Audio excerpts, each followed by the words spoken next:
സ്കോട്ട്ലൻഡിലെ ആകാശത്ത് വിചിത്രമായ വെളിച്ചങ്ങളും അജ്ഞാത പേടകങ്ങളും നിത്യകാഴ്ചയാകുന്ന ഒരു നിഗൂഢ മേഖലയുണ്ട്.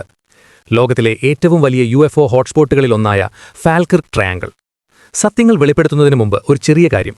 നമ്മുടെ 10,000 ഫോളോവേഴ്സ് എന്ന കുടുംബത്തിലേക്ക് ഇനിയും ചേരാത്തവരുണ്ടെങ്കിൽ ഇപ്പോൾ തന്നെ ആ ഫോളോ ബട്ടൺ ഒന്ന് അമർത്തുക. ലക്ഷ്യം ഇനി 1,00,000 ആണ്. 990കളുടെ തുടക്കം മുതലാണ് ഈ പ്രദേശം വാർത്തകളിൽ നിറയുന്നത്.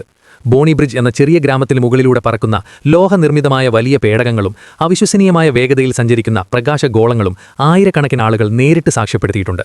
വെറുമൊരു മിഥ്യയല്ല ഇത്. ഓരോ വർഷവും 300-ലധികം റിപ്പോർട്ടുകളാണ് ഇന്നും ഇവിടെ നിന്ന് ലഭിക്കുന്നത്. ബ്രിട്ടീഷ് ഗവൺമെന്റിനോട് പോലും ഇതിനെക്കുറിച്ച് അന്വേഷിക്കാൻ നാട്ടുകാർ പലതവണ ആവശ്യപ്പെട്ടിട്ടുണ്ട്. അന്യഗ്രഹജീവികളുടെ ഒരു ഇന്റർസ്റ്റെല്ലാർ ഗേറ്റ്വേ അല്ലെങ്കിൽ മറ്റൊരു ലോകത്തേക്കുള്ള കവാടം ഈ പ്രദേശത്തുണ്ടെന്നാണ് പല ഗവേഷകരും വിശ്വസിക്കുന്നത്. ക്യാമറകളിൽ പതിഞ്ഞ പല ദൃശ്യങ്ങൾക്കും ഇന്നും ശാസ്ത്രത്തിന് കൃത്യമായ ഉത്തരം നൽകാൻ കഴിഞ്ഞിട്ടില്ല. നമ്മുടെ ആകാശത്തിന് മുകളിൽ നമ്മൾ അറിയാത്ത എന്തോ ഒന്ന് ഒളിച്ചിരിപ്പുണ്ടോ? ഫാൽക്കിർക്ക് ട്രയാങ്കിളിനെക്കുറിച്ചുള്ള നിങ്ങളുടെ അഭിപ്രായം താഴെ കമന്റ് ചെയ്യുക. കൂടുതൽ നിഗൂഢ ഫയലുകൾക്കായി ദി ആർക്കൈവ് ഫയൽസ് മലയാളം ഇപ്പോൾ തന്നെ ഫോളോ ചെയ്യുക.